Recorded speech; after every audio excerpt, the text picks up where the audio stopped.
What happens if you have people add fruit to their regular diet? 3 apples or 3 pears a day as snacks between meals on top of whatever else they were eating. Fruit is low in calories, but not zero, so if you add food to people's diet, even healthy foods, won't they gain weight? No, they lost a couple pounds. Maybe it was all that fiber? If you remember, we learned our gut bacteria can create anti-obesity compounds from fiber. That's why they also had a cookie group. 3 apples, 3 pears, or 3 cookies with enough oats in them to have about the same amount of fiber as the fruit. Despite the fiber, adding cookies to one's diet does not lead to weight loss. They think the weight-reducing secret of fruit is its low energy density, meaning you get a lot of food for just a few calories, so it fills you up. Energy density is a relatively new concept that has been identified as an important factor in body weight control in both adults and in children and adolescents. Energy density is defined as the amount of calories per unit weight of a food or beverage.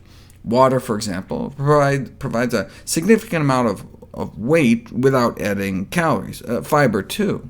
Thus, foods high in fiber and water are generally lower in energy density. On the other hand, because dietary fat provides the greatest amount of calories per weight, foods high in fat are generally high in energy density. The CDC offers some examples. High-energy density foods are like bacon, lots of calories in a small package.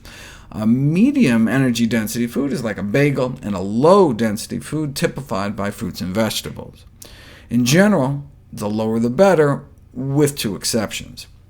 Soda is heavy. So heavy that by energy density it looks less harmful than it is, and nuts have so much fat they appear less healthy than they are. Otherwise, though, the science supports a relationship between energy density and body weight, such that consuming diets lower in energy density may be an effective strategy for weight control. This is because people tend to eat a consistent weight of food, so when there's less calories per pound, calorie intake is reduced. A small drop in energy density can lead to a small drop in weight, and the greater the decrease in energy density, the greater the weight loss. Energy density can be reduced in a variety of ways, such as the addition of fruits and vegetables to recipes, or by lowering the fat or sugar content. And indeed, that's how we evolved, eating predominantly low-energy density foods, such as fruits, vegetables, plants, and tubers, starch-filled roots like sweet potatoes. The first study to emphasize how fruits and vegetables could affect energy density and food intake was conducted more than 30 years ago. Researchers were able to cut people's caloric intake nearly in half, from 3,000 calories a day down to 1,570, without cutting portions, just by substituting less calorie-dense foods, which means lots of fruits, vegetables, whole grains, and beans, compared to a high-energy density meal with lots of meat and sugar. Nearly half the calories, but they enjoyed the meals just as much. They tried this in Hawaii, putting people on a traditional Hawaiian diet with all the plant foods they could eat. Lost an average of 17 pounds in just 21 days, resulting in better cholesterol, triglycerides, blood sugars, and blood pressure.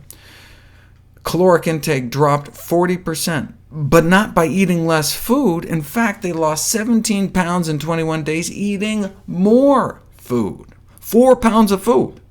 But because plants tend to be so calorically dilute, one can stuff oneself without getting the same kind of weight gain.